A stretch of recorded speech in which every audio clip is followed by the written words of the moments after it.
LPG উদারীকরণ, বেসরকারীকরণ আর বিশ্বায়ন ভারতের অর্থনীতির বড় বদল।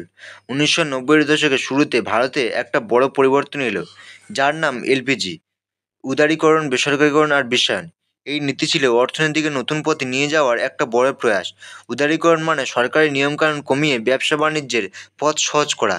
বেসরকারীকরণ মানে সরকারের হাতে থাকা কারখানা, ব্যাংক বা অন্যান্য প্রতিষ্ঠান বেসরকারি কোম্পানির হাতে তুলে দেওয়া। আর বিশ্বায়ন মানে ভারতের দরজা খুলে দেওয়া যাতে বিদেশি বিনিয়োগ আসে, বাণিজ্য বাড়ে। এর পিছনে মূল লক্ষ্য ছিল অর্থনীতিকে গতিশীল করা, চাকরির সুযোগ বাড়ানো আর দেশকে বিশ্বের সঙ্গে যুক্ত করা।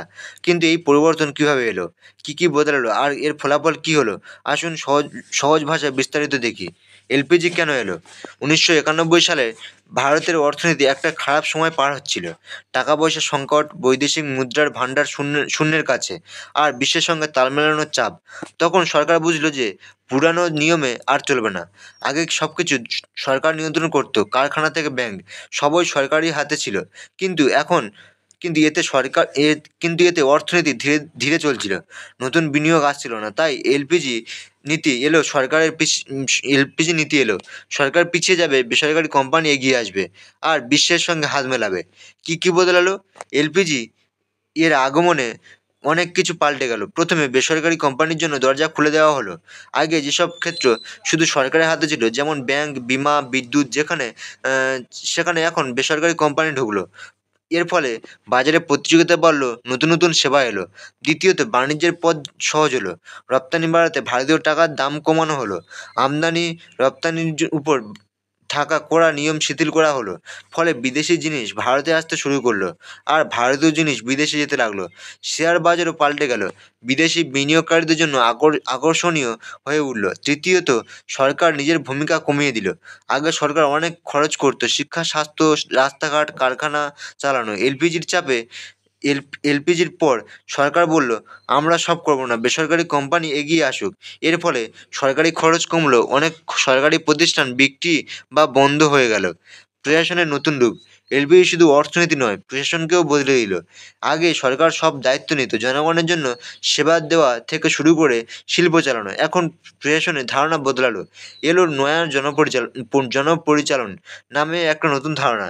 এর মানে হলো সরকারকে ব্যবসার মতো চালানো, কম খরচে বেশি কাজ করা, দক্ষতা বাড়ানো। নাগরিক এখন ক্রেতা আর সরকার তাদের খুশি করার দোকান। এই ধারণায় বলা হলো, সরকারের কাজ শুধু নিয়ম করা, বাকিটা বাজার দেখবে। ভালো দিকগুলো: এলপিজির ফলে অনেক ভালো জিনিসও হয়েছে। ভারত বিশ্বের কাছে এগিয়ে গেছে, বাণিজ্য বেড়েছে, বিদেশি কোম্পানি ভারতে বিনিয়োগ করেছে, টেলিকম, গাড়ি, প্রযুক্তি এসব ক্ষেত্রে নতুন সুযোগ এসেছে। মধ্যবিত্তের জন্য জীবন অনেকটা সহজ হয়েছে। বাজারে জিনিসের ভিড়, নতুন চাকরির সুযোগ, অর্থনীতি দ্রুত বাড়তে শুরু করেছে। ভারতকে বিশ্বে একটা বড় জায়গা করে দিয়েছে। কিন্তু সমস্যাও কম নয়। এলপিজির সঙ্গে অনেক সমস্যাও এসেছে। সরকারি খরচ কমার ফলে স্বাস্থ্য, শিক্ষা, জল, রাস্তার মতো গুরুত্বপূর্ণ জিনিস ঘাটতি পড়তে শুরু করলো। এগুলো বেসরকারি হাতে গেল, কিন্তু বেসরকারি কোম্পানি মুনাফার কথা ভাবে, সবার জন্য সেবা দেওয়ার কথা নয়। ফলে গরিব মানুষের জন্য এসব জিনিস আরও দূরে চলে গেল। গ্রামের রাস্তা গ্রামের হাসপাতালে ডাক্তার নেই, স্কুলের শিক্ষক নেই, এমন অবস্থা হয়ে গেল। সরকারি কারখানা বন্ধ বা বিক্রি হয়ে গেল, যেগুলো ছিল জনগণের জন্য। সেগুলোর জায়গা এলো বেসরকারি শিল্প, যারা শুধু মুনাফার দিকে তাকায়। ফলে চাকরির নিশ্চয়তা কমলো, অনেকে কাজ হারালো। ধনী হলো, কিন্তু গরিবের জন্য সুযোগ কমে গেল। গ্রাম আর শহরের মধ্যে ফারাক বাড়লো, অসমতা চোখে পড়তে লাগলো। তাহলে কি হলো? এলপিজি ভারতের অর্থনীতির চেহারা বদলে দিয়েছে, এটা ঠিক। বিশ্বের সঙ্গে যুক্ত হয়েছে, বাণিজ্য বেড়েছে, শহরে উন্নতি হয়েছে। কিন্তু এই উন্নতি সবার জন্য সমান হয়নি। শহর যারা আগে থেকে ভালো ছিল, তারা আরও ভালো হলো, কিন্তু গ্রামের গরিবের জন্য জীবন আরও কঠিন হয়ে গেল। সরকারি সেবা কমে যাওয়ায় অনেকে পিছিয়ে পড়ল।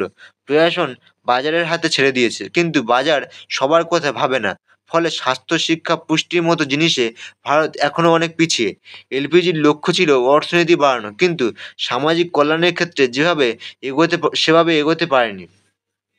শেষ কথা, এলপিজি ভারতকে একটা নতুন পথে নিয়ে গেছে।